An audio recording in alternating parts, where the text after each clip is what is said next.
começar dizendo que há, de fato, na base do governo Bolsonaro, alguns parlamentares que me parece estar em outro planeta ou vivendo outra realidade, estabelecendo uma guerra cultural não apenas com a esquerda, com o povo, mas com os fatos.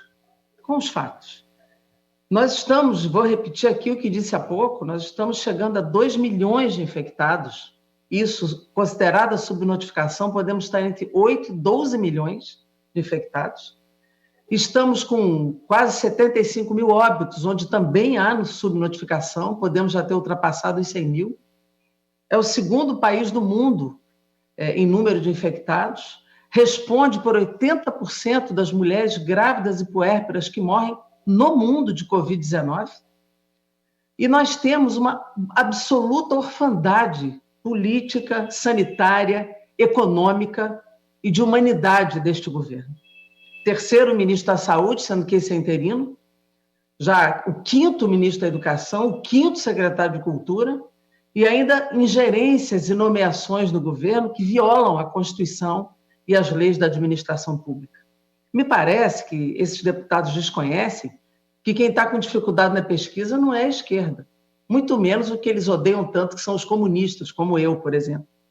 O problema deles é que eles não conseguem observar a redução e a fragilização e a queda absolutamente rápida do governo Bolsonaro no apoio popular, que é grande, cada vez mais frágil, e seu isolamento absolutamente crescente, inclusive em setores empresariais do país, que não conseguem enxergar neste governo saída, soluções.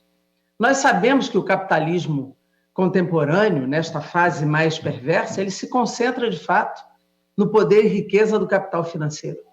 Não reconhece setores produtivos, ele não reconhece legislação trabalhista, não conhece a soberania dos Estados nacionais, não conhece nada disso. Mas é importante dizer que há uma contradição aguda do capitalismo atual entre o seu desenvolvimento e a democracia, porque sua agenda é muito excludente, é muito restritiva. Nos países capitalistas mais desenvolvidos, está caindo essa ficha.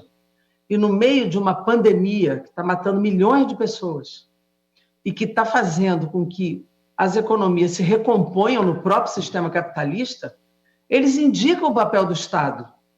O papel do Estado como o grande instrumento de desenvolvimento e de regulação, inclusive, do próprio mercado.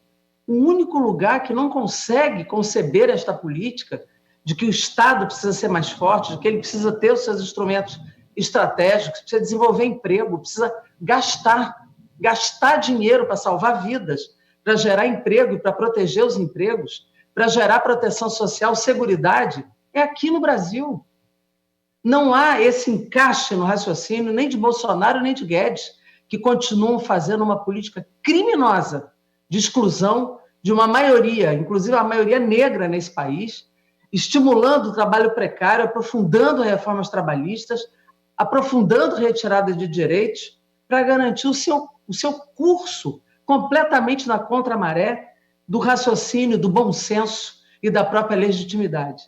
É bom dizer que a ONU, esse ano, em meio à pandemia, soltou um relatório, pela primeira vez um governo é acusado dessa forma, dizendo que essas chamadas políticas de austeridade estão causando risco de vida, que é necessário gastar recursos públicos para superar a desigualdade e a pobreza. Nós estamos com muita celeridade chegando a julgamento em tribunais internacionais. Então, isto não é algo que possa se simplesmente desconhecer, fazer de conta que não existe.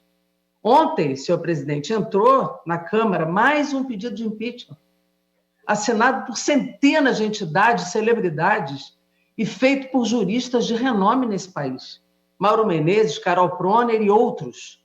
E diria, esse pedido de impeachment tem muita solidez, como outros que nós, inclusive, os partidos aqui assinamos. E dentre os crimes, e tem vários, eu assinalei vários aqui, não entro nem nos crimes sustentados exatamente por uma análise profunda da Constituição, que são todos eles, mas não entro nem aqui nas falas mais genéricas, mas coloco muito pontualmente algumas das questões fundamentais.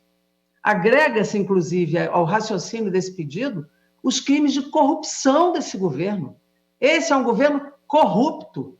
Não adianta negar. É um governo que, inclusive, usa dinheiro público para fazer a pulsão do gabinete do ódio, que estimula o ódio, protege o ódio, faz aumento de armamento de milícia. Isso me lembra os integralistas que nem estavam no poder na década de 30, mas me lembra as milícias de Hitler, que inclusive saíam com tochas para queimar livros dos judeus, como Einstein, por exemplo, como Freud. Essa é uma realidade que identifica este governo com características fascistas claras, de pulsão pelo ódio, pela violência, armando milícia, construindo uma guarda paramilitar e tentando fazer disso um instrumento de maior ruptura democrática do Brasil. Agora, há crimes de corrupção. Isso é crime de responsabilidade, uso de dinheiro público para o gabinete do ódio, intervenção em Polícia Federal, como foi feita a denúncia, e tantos outros crimes contra a vida. Estamos, nesse momento, com um crime contra a vida em meio à pandemia.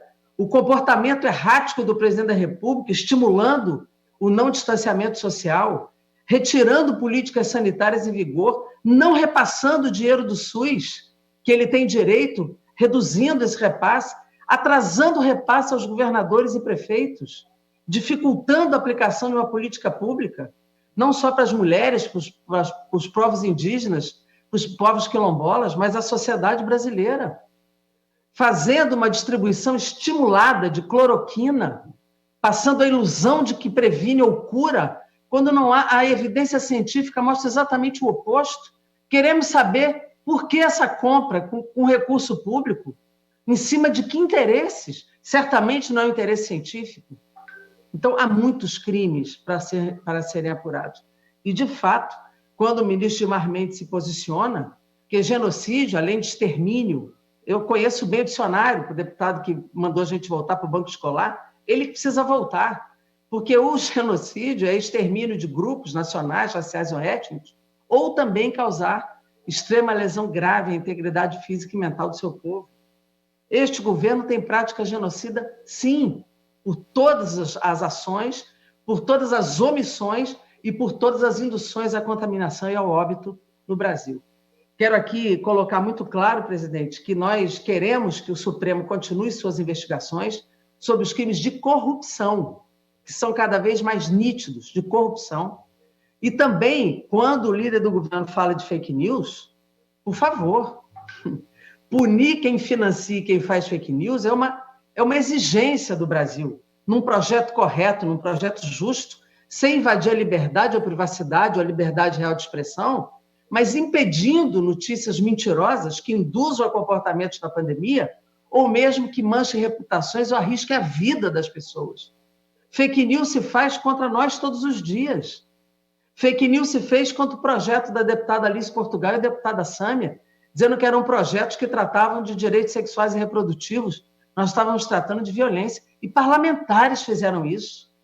O presidente Bolsonaro vai para atos públicos que pedem AI-5, que pedem intervenção militar, que agridem o Congresso e o Supremo Tribunal Federal, dizem que ele não tem nada a ver com isso. Como assim não tem nada a ver com isso? É um presidente que estimula a ruptura democrática. Censura nas artes, temos vários exemplos, influenciando em financiamento, olhando para o conteúdo dos filmes, o conteúdo das peças.